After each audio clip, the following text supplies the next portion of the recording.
केउ कारणरू आज भी पाईनांती प्रधानमंत्री आवास घर। गजपति जिला काशीनगर ब्लॉक अंतर्गत अलड़ा पंचायतर लेंगेतागुड़ा ग्रामर बासिंदा रायना सबरन को एजावत प्रधानमंत्री आवास योजना रे मिली नाई घर। सूचना प्रकार मुख्य राज्य सड़कर 50 मीटर दूर रे निजर छपर घरटी करी रहिता बेले बहु असुविधार सम्मुखीन होउतवा गुहारी करिसंती। नड़ा घर जोगु वर्षा बेले गलुतवा बेले केबे निया तो केबे पवन हेले भୟରେ ରହିବାକୁ ପଡୁଛି।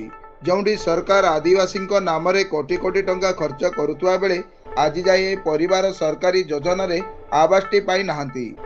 ପ୍ରକୃତ ହିତାଧିକାରୀଙ୍କୁ ନ ଦେଇ ପୁଞ୍ଜି ନେତା ଆଉ ଅନାବଶ୍ୟକ ପରିବାରକୁ ଏହି ଯୋଜନାରେ ସାମିଲ କରିଥିବା ବେଳେ ସ୍ଥାନୀୟ ସରପଞ୍ଚ ଦାୟିତ୍ୱରେ ଥିବା ଅଧିକାରୀ ଏବଂ କାଶୀନଗର ଗୋଷ୍ଠୀ ଉନ୍ନୟନ ଅଧିକାରୀ ଏଥିପ୍ରତି ଦୃଷ୍ଟି କାହିଁକି ଦେଉନାହାନ୍ତି ବୋଲି ସାଧାରଣରେ ଅସନ୍ତୋଷ ପ୍ରକାଶ ପାଇଛି।